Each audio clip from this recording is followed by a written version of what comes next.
Muy buenas a todos, sean bienvenidos a este episodio 6.5 Anti-Mainstream, el podcast que busca derribar las narrativas políticas de la izquierda en la región.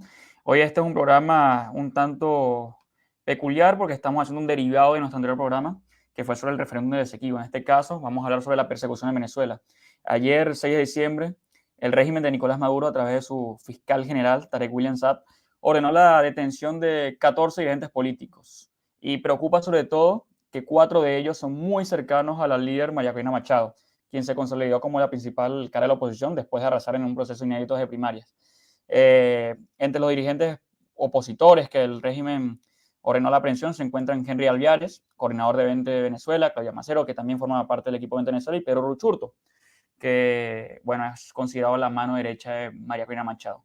Y también está, por supuesto, el presidente de Súmate, Roberto Abdul, que lastimosamente, según informó Alfredo Romero, ya fue detenido por el SEBIN, según confirmó su esposa. Diego, mi compañero, nos acompaña hoy, como siempre. ¿Cómo andas, Diego? ¿Cómo estás, Emanuel? Sí, sí. Ayer cuando vimos toda esta noticia decidimos hacer, digamos, una especie de episodio 6.5 con respecto al referéndum de Esequibo y algunos de nuestra audiencia dirán, bueno, presos políticos que tiene que ver con el tema del referéndum del Esequibo. Y la verdad es que si vieron el programa anterior, mencionábamos que una de las pocas cosas importantes sobre el tema del referéndum era la utilización de este para generar un posible estado de excepción dentro de Venezuela. El régimen definitivamente decidió que el fracaso que tuvieron el domingo, para los que no saben, el domingo el régimen mintió diciendo que habían votado más de 10 millones de personas en el referéndum, pero la realidad es que ninguna de las personas que estuvo los centros de votación vio en ningún momento gente. Los pocos organismos que estuvieron haciendo seguimiento no tienen ningún tipo de número cercano a los 10 millones y indiferentemente de lo que diga el régimen, sabemos que ellos lo que están buscando es manipular estos números para su beneficio. Como la mentira no se la comió ninguno, como las personas se dieron cuenta rápidamente que el número no solamente está inflado, sino que es totalmente absurdo, el fiscal general Tarek William Saab decidió, junto con, por supuesto, otros jerarcas del régimen que, digamos, vamos a llamar la línea dura del régimen, decidieron reiniciar el ciclo de persecución que realmente nunca había terminado en Venezuela y están utilizando la excusa del Esequibo para apresar a personas que son íntimas del equipo de María Corina Machado, la candidata presidencial de la oposición. La verdad es que esto se veía venir.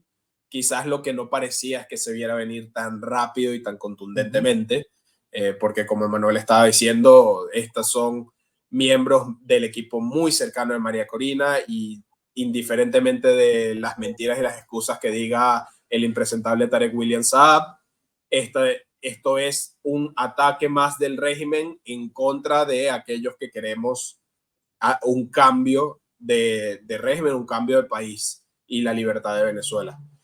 Pero Sí. bueno, yo creo que antes de seguir comentando, de expresar nuestra solidaridad, disculpen con los que tienen, bueno, con Roberto que ya fue detenido y con todas las demás personas que tienen órdenes de aprehensión y sus familiares. Sabemos que en Venezuela esto no es sencillo.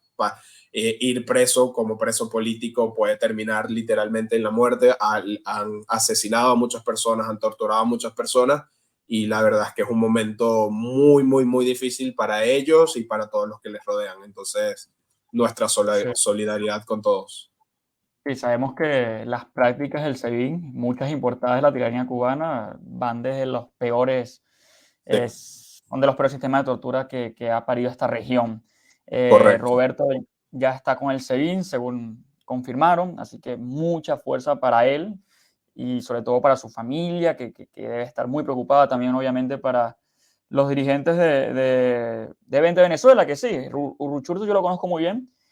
Los cargos que van desde los cargos falsos que van desde conspiración, traición a la patria y demás, son un disparate completamente. Yo conozco a Pedro Ruchurti y yo diría que hay muy pocas personas más patriotas que Pedro. Lo conozco personalmente, lo conocí en Colombia, es en verdad un ser humano impresionante y también es un dirigente muy importante en 20 Venezuela. Es el coordinador de asuntos internacionales de esa agrupación política. Que bueno, que yo creo que mal que bien se sabía, ¿no? Que quizás Pedro podría ser uno de los apuntados en algún momento por el régimen, porque es una persona importante dentro de 20 Venezuela, muy allegado a María Corina, y obviamente esto no le quita, ¿sabes? Es muy complicado, pero bueno, uno dice, quizás este tipo de dirigentes siempre son apuntados. Lo que a mí me sorprende, Diego, es que personas como Claudia Macero, que forman parte, digamos, de la coordinación de comunicaciones nacionales del partido de María Corina, una chica que se la pasa haciendo videos de canciones, que se la pasa en otra también, tiene una carrera periodística, musical, sea apuntada por el régimen. Esto significa que simplemente están yendo por la gente cercana a María Corina, no solamente las figuras importantes y relevantes mediáticas del partido político. Pedro es una figura importante y mediática, al igual que Henry, sino que van por la gente cercana, no del sequito de María Corina Machado. ¿Por qué? O sea, ¿cómo interpretas tú esto, por ejemplo? Sí, la verdad es que el régimen no es nada nuevo que ataque a personas incluso no tan públicas. Claudia sí tiene un perfil definitivamente menos público que Pedro o que Henry, pero sí tiene un perfil público. David Smolansky también está dentro de los señalados, que es parte del equipo exterior. David, por supuesto, no está en Venezuela, entonces por fortuna él no va a tener que pasar ese trago amargo. Tiene autodetención y otras cosas que se ha inventado el régimen y tiene tiempo fuera del país. Pero es que lo que está buscando el régimen son dos cosas. Por un lado, por supuesto, desestabilizar el equipo de María Corina al quitarle algunos de sus asesores más importantes. Yo la verdad, honestamente te digo, María Corina tiene un equipo formidable de asesores y la gran mayoría de ellos no son públicos, pero por supuesto ellos tienen que atacar primero a los públicos porque es el primer disparo, ¿no? Bueno, con este régimen no es el primer disparo lo dieron en 1992, pero bueno, el Claro, primer no se disparo entiende. directo Sí. en contra de el equipo de María Corina, ¿no? Y lo segundo que están buscando hacer, en mi opinión, es nuevamente generar una sensación en la cual surja una especie de estrés en la oposición, sobre todo en la oposición en los ciudadanos comunes que no estamos necesariamente dentro de 20 o dentro de algún equipo o dentro de algún partido, generar una ansiedad para que salgamos nuevamente a protestar, que tengamos una necesidad de cambio inmediato. Ellos son muy hábiles y yo creo que la respuesta de María Corina, bien comedida, ha sido precisamente a tratar de desarticular esa segunda parte. ¿Por qué? Porque la realidad es que hoy, si quisiéramos hoy salir a la calle, tratar de enfrentar al régimen directamente, sería muy difícil tener una victoria, sería muy difícil. Entonces el régimen está jugando a la desesperación del ciudadano común para que tenga ansias de inmediatez y se cansen eventualmente y se cansen antes de tiempo. Entonces yo creo que María Corina ya salió en unas declaraciones que probablemente muchos van a criticar diciendo que si el régimen se quiere salir de la vía electoral, bien, que ellos siguen en la vía electoral y eso básicamente es un mensaje a tener un poquito de calma, por lo menos desde el punto de vista de los dirigentes políticos, a tener un poquito de calma, porque a pesar de que es muy injusto lo que están viviendo todas estas personas lo que quisiéramos honestamente es poder liberarlos, poder quitarlos, poder salir del régimen para que estas injusticias no pasen, el desespero solamente nos juega en nuestra contra, ¿no? Sí, esto al final es Y un yo juego creo, de... Sí, sí, sí. Entiendo perfecto. Es un juego de narrativas, ¿no? El régimen correcto, específicamente quiere desarticular la estrategia opositora de cara al 2024. ¿Cuál es la estrategia correcto. opositora? Bueno, seguir una ruta electoral, intentar mal que bien continuar con los acuerdos de Barbados, pero esto es una estocada. Es una estocada porque quizás esta agresividad no se esperaba que fuera tan pronto. el levantamiento de sanciones, el acercamiento de la Unión Europea, de Canadá, esos guiños que venían lanzando Trudeau, etc., uno imaginaba que el régimen estaba un poquito más comedido. Pero la realidad es que la línea ha sido mucho más agresiva de lo esperado. Con Abdul, con el señor Roberto, ya son más de 300 presos políticos y si bien liberaron a 5 presos, ya se activó nuevamente el sistema de la puerta giratoria. La puerta giratoria es básicamente, salen presos políticos, entran otros nuevos y ahora estos presos con la salvedad de que son parte del séquito de María Corina. ¿Y qué implica esto? Esto surge como quizás una reacción a que María Corina no quiso ir a disputar con los tribunales del régimen la inhabilitación, porque la conferencia de prensa de Tarek William Saab se dio en paralelo a una conferencia de prensa que ya había anunciado previamente María Corina Machado, donde, por ejemplo, estaba el señor Henry Alviares, que para mí se enteró de la orden de aprehensión durante la conferencia de prensa y de hecho lo tuvieron que sacar de la conferencia de prensa. Fue un golpe bastante inesperado. Creo que absolutamente nadie en la oposición se esperaba esta reacción tan rápida. No sé si es un error, pero sí es como que quizá, no sé si subestimar al rival, pero sí, no sé cómo explicarlo, ¿sabes? Como que... Puede ser, puede ser. La verdad es que yo no me esperaba que fuera tan rápido. Honestamente, no me lo esperaba. Pero sí me esperaba algo de este estilo eventualmente. Y yo creo que el régimen ha sido muy habilidoso en manejar los tiempos rápidos de esta aprehensión porque lo que están tratando es de enmascarar el rotundo fracaso que hubo el domingo. Emmanuel, yo estoy aquí en Venezuela, el domingo los centros de votación estaban absolutamente y completamente vacíos a partir de las 11 de la mañana. Y entre el horario de apertura de las 11 de la mañana tampoco es que hubo filas y gente a votar, no salió nadie a votar. Y el domingo en la noche salen con la mentira absurda de que votaron 10 millones de personas. Sí, Nadie se creyó esa mentira. Nadie en lo que absoluto después se quisieron creyó esa mentira. maquillarlo diciendo que eran 2 millones y que Correcto. 2 por 5, 10, No. pero igual, o sea, estoy segurísimo que no habrán llegado ni al medio millón. Entonces, yo creo que a pesar de que no me lo esperaba, tiene sentido en retrospectiva que ellos viendo ese fracaso absurdo de Héctor Rodríguez, viendo ese fracaso absurdo de la maquinaria chavista, hayan hecho las dos cosas. Por un lado, mentir sobre los resultados para generar un clima de victoria que no existe. Y por otro lado, empezar otra vez con el tema de la represión. Y yo creo que esto es indiferentemente de lo que quisiera hacer María Corina con respecto al falso proceso de habilitación que puso el régimen. María Corina no ha dicho que no va, tampoco ha dicho que sí va, ella ha dicho, a mí no me tienen que marcar los tiempos porque la inhabilitación es política, no jurídica y es totalmente ilegal. O sea, ella no tiene que pedir que la habiliten porque su inhabilitación no debería existir. Y eso es lo que ella va a utilizar. Pero yo creo que esto hubiese pasado indiferentemente de lo que hubiese decidido María Corina en el tribunal. Y Diego, a mí lo que me parece es que María Corina, al no someterse a la voluntad del régimen, es decir, yo no voy a jugar a tus tiempos, yo no voy a jugar con tus reglas del juego, yo voy según mi tiempo y según mi agenda, creo que ahí hubo una reacción. Y fue una reacción agresiva. Creo que quizás se creó un caldo de cultivo idóneo para que el régimen arremetiera otra vez con mucha fuerza contra su sequito, porque claro, al atrapar a Diego, bueno, no nos han atrapado, pero ordenando la aprehensión de Pedro, de Claudia, de Henry, del señor Roberto, de cierta forma se agarran 4 cartas para empezar a intentar poner en carril a María Corina Machado, que hoy por hoy es la principal cara de la oposición, es quizás el elemento político más complicado que ellos tienen que manejar, y hasta ahora es una persona que ha demostrado ser bastante franca al momento de hablar del régimen. No es lo mismo negociar con María Corina Machado que negociar con Henry Ramos Alú, con Juan Guaidó, con Enrique Capriles Radonsky. Entonces quizás el régimen va a jugar, va a volver, no sé si va a volver, si no va a mantener su línea dura que ha mantenido los 25 años. Creo que fue que esta línea complaciente que tuvo quizás durante algunos meses o más tranquila de no atacar a gente cercana a la plataforma de primarias y unitaria, etcétera, fue quizás un stand-by muy, muy corto, que ahora ya no va a pasar. No, y fue un momento de falsa calma porque el régimen pensaba que las primarias iban a colapsar y fueron un éxito rotundo.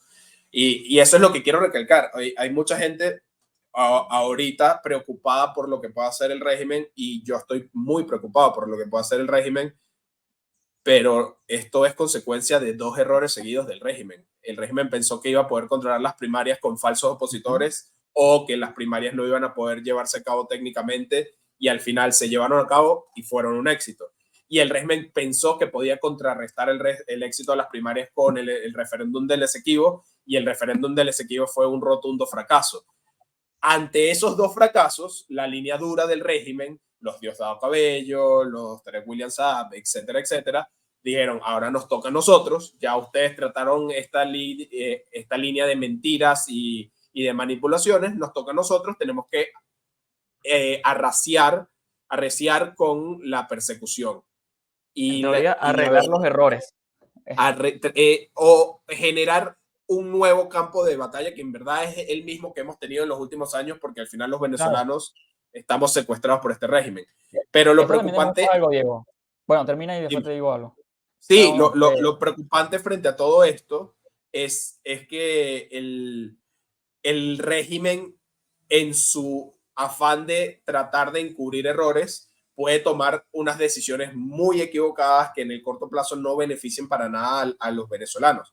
De nuevo, lo que mencionábamos en el capítulo anterior, el posible estado de excepción dentro de Venezuela, llamar traidores de la patria a cualquier persona, lista estás con 2.0 con la gente del referéndum. Hay muchas cosas que puede hacer el régimen, y lo que, en mi opinión, tenemos que hacer los ciudadanos comunes de la oposición es tener calma y entender que esto es una batalla que va para largo.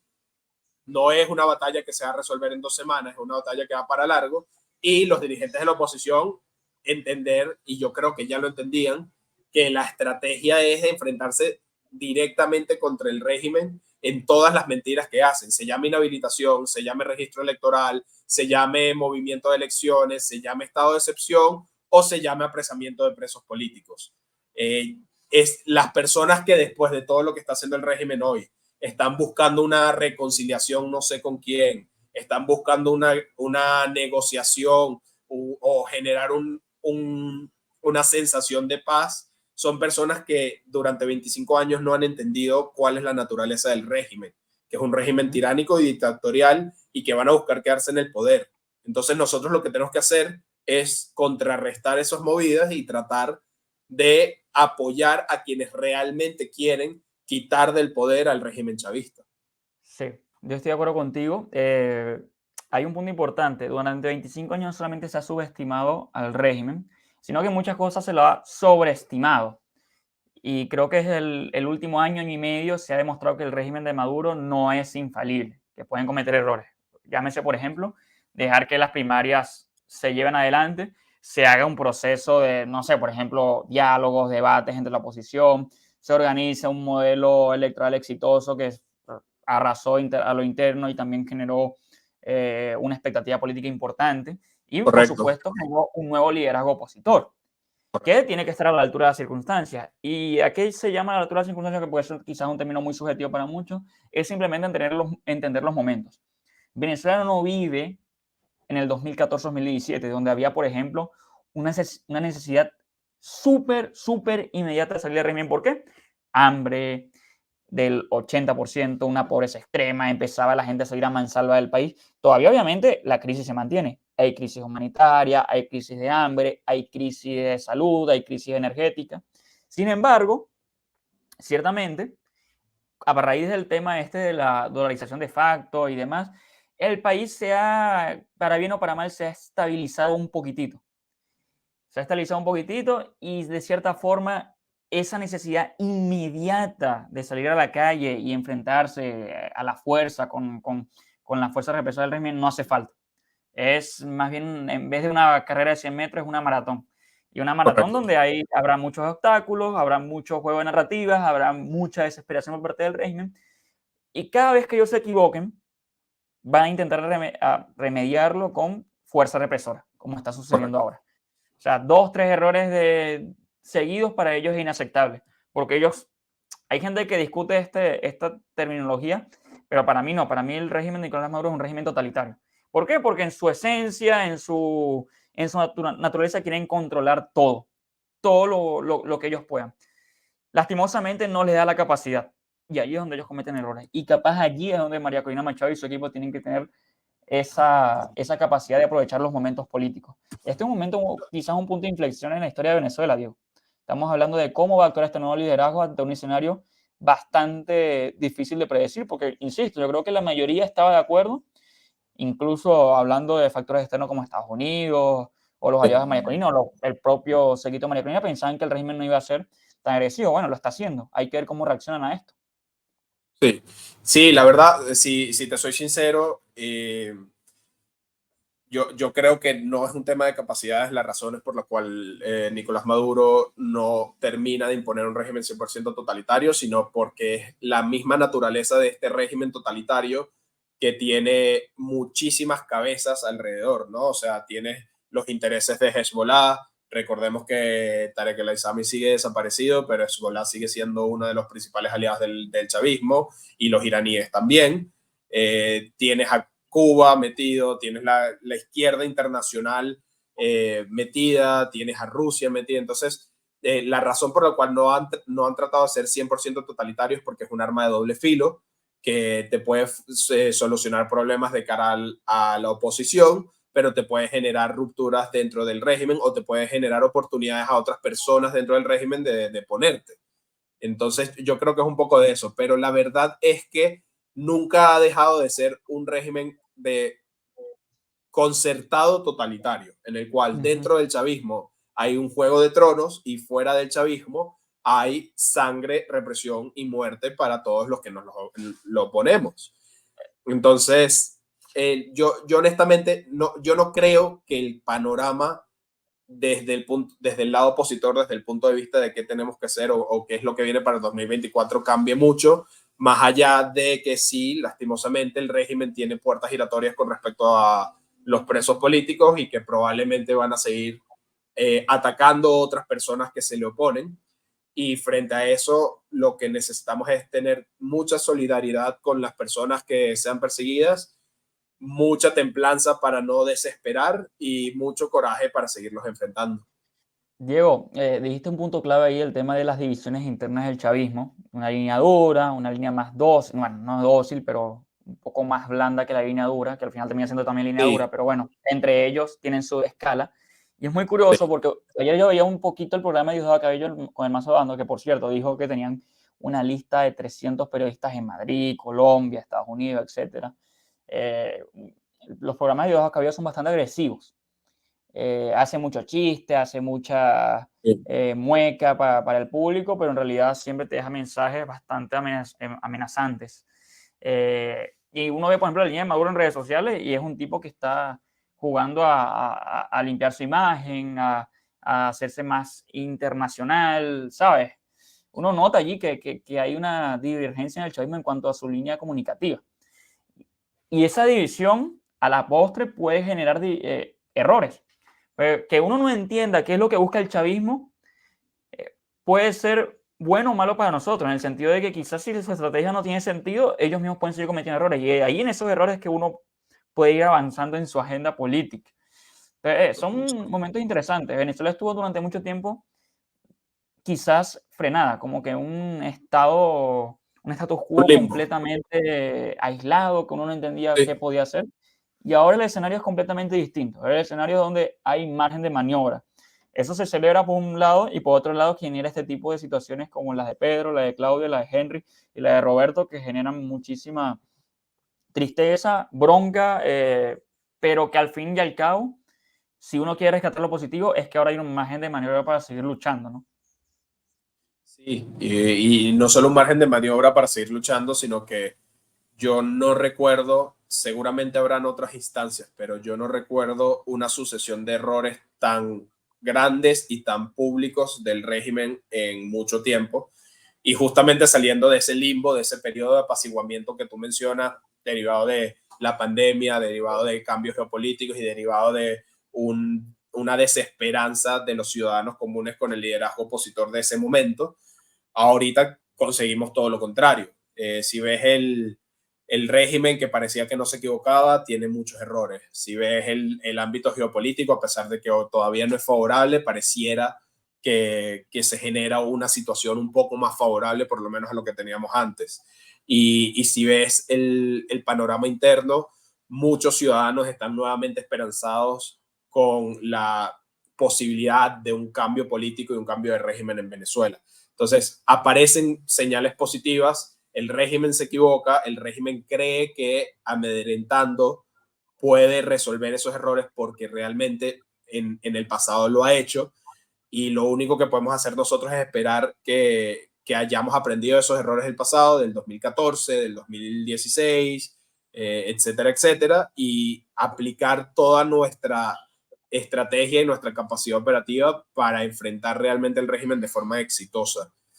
¿Qué tanta esperanza genera esto? Mira, Relativo, es ¿no? desolador decir que el hecho de que el régimen esté nuevamente amedrentando y metiendo a amigos de nosotros como presos, genera esperanza. O sea, la verdad es que es muy contradictorio y Sí, me parece muy doloroso, pero la realidad es que a pesar de ese dolor y a pesar de ese temor, el régimen está reaccionando de una forma que no había reaccionado en muchos meses, y eso tiene que ser alentador.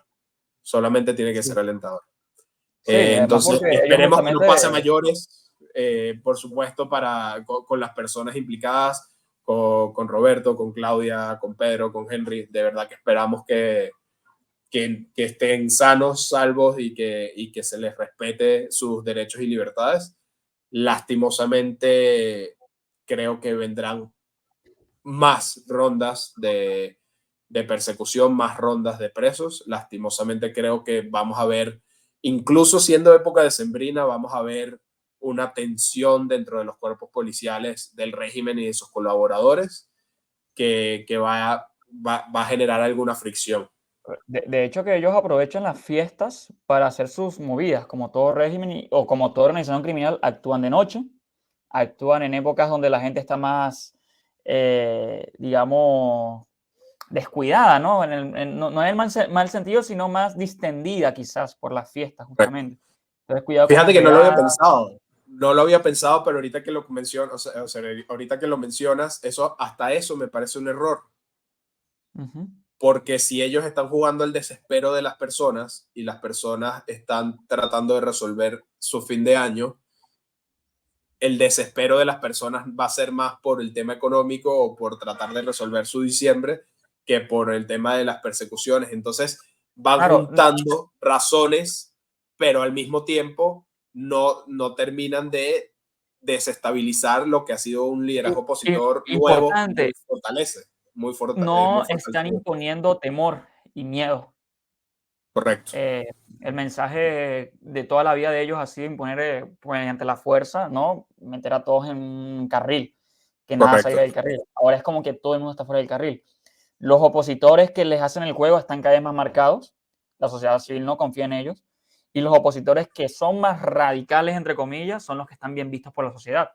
Al final Correcto. eso se traduce en que el régimen no está controlando la narrativa política. Cuando no controla la narrativa política, no controla la narrativa comunicacional.